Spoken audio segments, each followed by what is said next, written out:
विषय बताना पड़ेगा इसके में हिंदी में सर पश्चिम बंगाल के संदेश खाली में जिस तरीके से महिला सुरक्षा के ऊपर बड़ा सवाल खड़ा होता है, ममता बनर्जी जो है उनकी सरकार की कहीं ना कहीं फेलियर जो है वो सामने नजर आ गया। आप क्या प्रतिक्रिया इस पूरे मामले में? देखो, ममता बनर्जी का नाम बदलना चाहिए। उनके हृदय में अपने पश्चिम बंगाल के जनता के लिए कोई ममता नहीं। तानाशाही वृत्ति से वो शासन कर रही है, हुकुमशाही मार्ग पे चल रही है।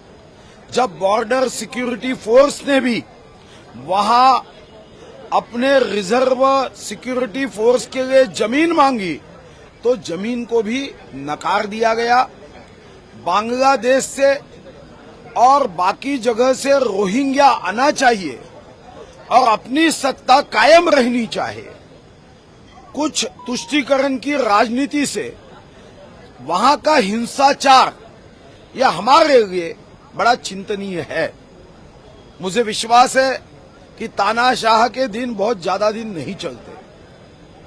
पश्चिम बंगाल में जो हिंसा की घटनाएं हो रही है, एक दिन वहां का जनाक्रोश ममता बनर्जी के सत्ता को समूल नष्ट कर देगा। मुख्यमंत्री कुर्सी को वो ममता बनर्जी से इतना दूर कर देगा कि 10 जन्म भी फिर ममता बनर्जी कभी राजनीति में कोई बड़ा पद नहीं पा सकेगी। गटनेत्यांची बैठक आता संपलेली आहे। मराठा आरक्षणावरती बिना चर्चा आता एकंदरीत या प्रकारे निर्णय व्हावा, मुख्यमंत्र्यांनी अभिभाषण करावं असा निर्णय झालेला आहे। पहिली प्रतिक्रिया काय? महिला मुख्यमंत्री होने के बावजूद, जिन्हें प्यार से दीदी कहा जाता है, उसके बावजूद महिला सुरक्षा पे सवाल खड़ा होना पश्चिम बंगाल में बहुत गंभीर विषय है। देखो, पाषाण युग से जब हम यहां तक आए, मगर ऐसे कुछ लोग हैं जो पाषाण युग से पाषाण हृदय तक, जिसका उदाहरण ममता बनर्जी है। सर मराठा आरक्षणावरती आता जे विधेयक आहे ते बिनविरोध पारित केलं जाणार आहे। विरोधकांची पण भूमिका एकच आहे। आता सर्व पक्षातील नेत्यांची एक भूमिका आहे, काय कसं बघताय? आता अधिवेशनामध्ये या संदर्भामध्ये जेव्हा विधेयक मंजूर केलं जाईल त्यानंतरच प्रतिक्रिया देणं योग्य होईल। मराठा आरक्षणाच्या बाजूनी माननीय एकनाथ शिंदेजी, माननीय देवेंद्र फडणवीसजी, माननीय अजित पवार आणि आम्ही सर्वजण संवेदनशील आहोत, सकारात्मक आहोत। महाराष्ट्राच्या प्रगतीमध्ये, उन्नतीमध्ये बाधा येईल अशा पद्धतीने महाराष्ट्रामध्ये प्रश्न राहू नये। महाराष्ट्राची प्रगती वेगाने व्हावी आणि या महाराष्ट्राचा प्रत्येक, तो कोणत्याही जातीचा असेल, धर्माचा असेल, रंगाचा असेल, समूहाचा असेल, वयाचा असेल, वंशाचा असेल, प्रत्येकाचं योगदान दिल्लीचेही तख्त राखतो महाराष्ट्र माझा या शब्दानुसार हे योगदान व्हावं ही भावना आहे। मराठा समाजातील तरुण तरुणी, युवक युवती, विद्यार्थी विद्यार्थिनींना न्याय देण्यासाठी सरकार कटिबद्ध आहे आणि याबद्दल चर्चा होऊन एकमेकाशी संवाद करून समाधानापर्यंत जाण्याचा प्रयत्न। मात्र कुठेतरी पुन्हा भविष्यामध्ये या कायद्याला कुठेतरी आव्हान देण्यात येईल कोर्टामध्ये। राज ठाकरे देखील असं म्हटलंय की याने काही होणार नाही। हा सर्व विषय तो केंद्रातल्या हातामधला आणि सुप्रीम कोर्टामधला आहे। तर मग असं आहे, चक्रधर स्वामीच्या कथेप्रमाणे हत्तीचं वर्णन प्रत्येक जण आपापल्या परीने करायचा। या आरक्षणाबद्दल सुद्धा काही लोक याचा अभ्यास आहे की नाही असा प्रश्न उपस्थित व्हावा अशा परीने करतात। सरकारकडे या संदर्भामध्ये प्रशासकीय फौज आहे, IAS अधिकारी आहे आणि म्हणूनच माननीय देवेंद्रजी मुख्यमंत्री असताना आपण जे आरक्षण दिलं, हायकोर्टामध्ये त्याचं रक्षणही केलं। पण दुर्दैवाने 24 ऑक्टोबर 2019 तो अशुभ दिवस होता, 4 वाजताचा वेळ होता की जनादेशाचा अवमान करून उद्धवजी मुख्यमंत्री झाले आणि तिथून महाराष्ट्रामध्ये हे साऱ्या समस्या जन्माला येण्याला सुरुवात झाली। सुप्रीम कोर्टामध्ये आपण आरक्षण टिकवू शकलो नाही।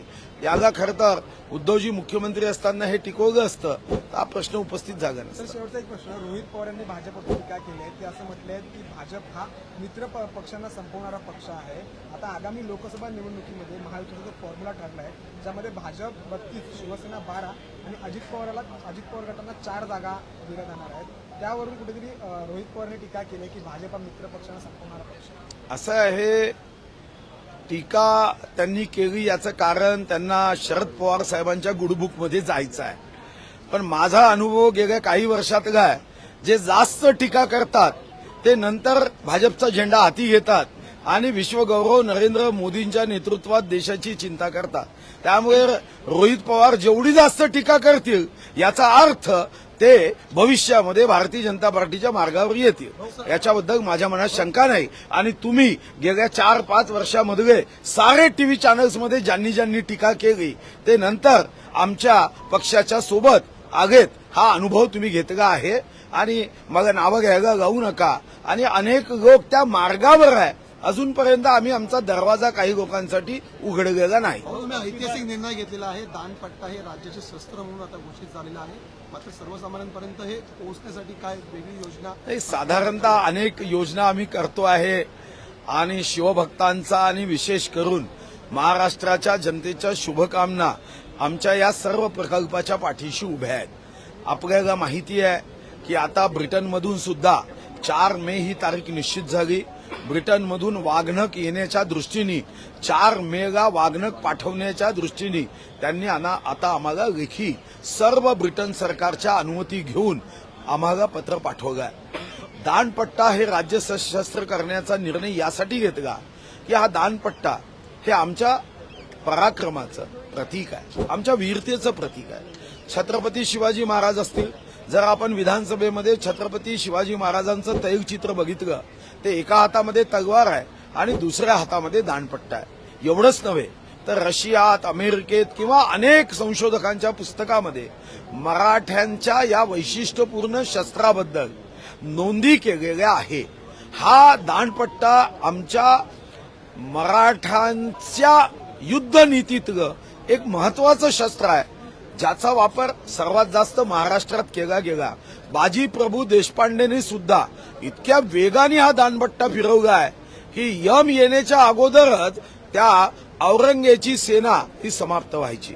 आणि म्हणून आपण दानपट्टा आग्र्याच्या किल्ल्यामध्ये माननीय मुख्यमंत्री महोदयांना GR दिला, माननीय उपमुख्यमंत्री देवेंद्र फडणवीसांना GR दिला, दानपट्टाही भेट दिला. आणि दानपट्टा हा काल आपण राज्यशस्त्र म्हणून घोषित केला. आपण मंत्रालयाच्या खालती त्रिमूर्ती सभागृहामध्ये आपल्या राज्याचे जेवढे मानचिन्ह आहे त्या मानचिन्हाचं दालन उभं करतोय. आणि नंतर धीरे धीरे हा दानपट्टा किंवा राज्याच्या या प्रतीकांची माहिती ही विद्यार्थ्यांपर्यंत पोहोचवण्याच्या दृष्टीने आपण एक योजना करतो. हो, अबकी बार 405 नारा मोदीजींनी दिलेल्या अशामध्ये देशातले सहयोगी घटक पक्ष आहेत त्यांना एकत्र येण्याचं काम सुरू आहे. राज्यामध्ये मनसेबरोबर दौली करण्याचे प्रयत्न आहेत. नाही, अबकी बार 400 पार हा पहिला नारा जर कोणी दिला असेल तर खरगे साहेबांनी दिला.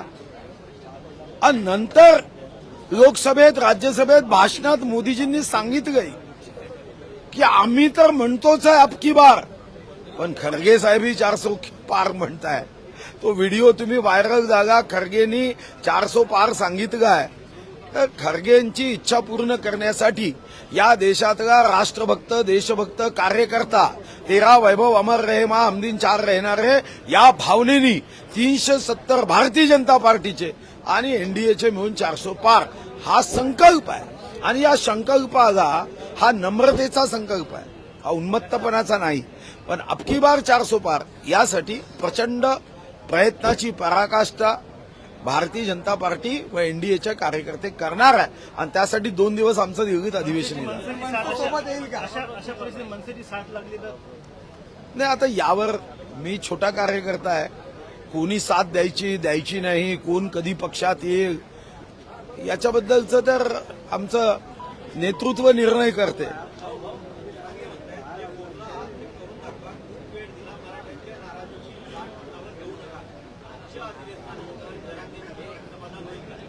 नाही, आता याच्याबद्दल माननीय मुख्यमंत्री महोदय, माननीय उपमुख्यमंत्री महोदय त्यांना संवाद करत मराठा बांधवांना जो न्याय त्यांना मनात आहे त्याच पद्धतीने आरक्षण त्यांना प्राप्त होण्याच्या दृष्टीने संवाद करतील. आणि मला विश्वास आहे शेवटी प्रश्न संवादातून सुटतात. संवादातून समाधानाकडे जाण्याच्या दृष्टीने माननीय मुख्यमंत्री त्यांच्याशी चर्चा करतील.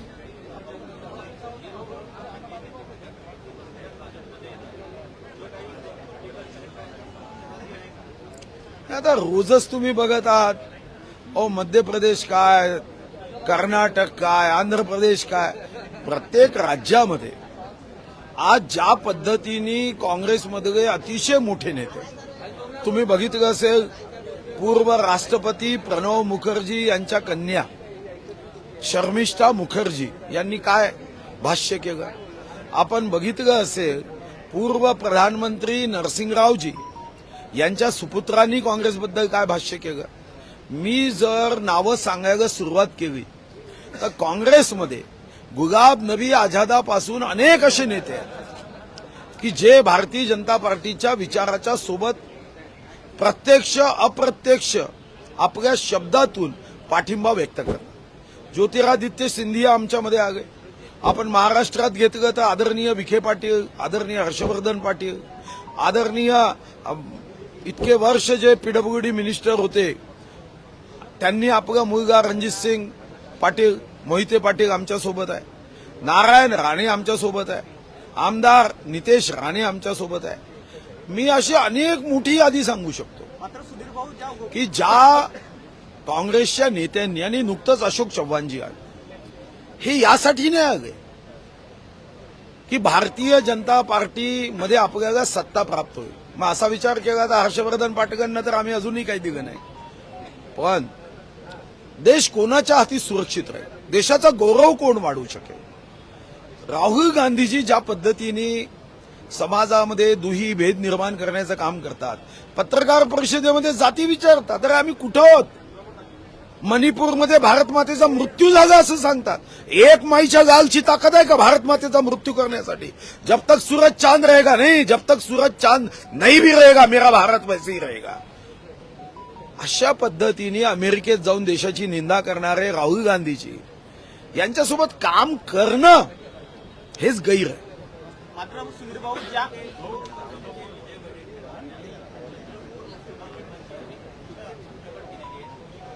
माझी काय प्रतिक्रिया आहे त्यांच्या इच्छेबद्दल, मी कशाला प्रतिक्रिया देईल. त्यांच्या पक्षामध्ये अनेक नेते आहेत की ज्यांना लोकसभा लढवायची इच्छा आहे.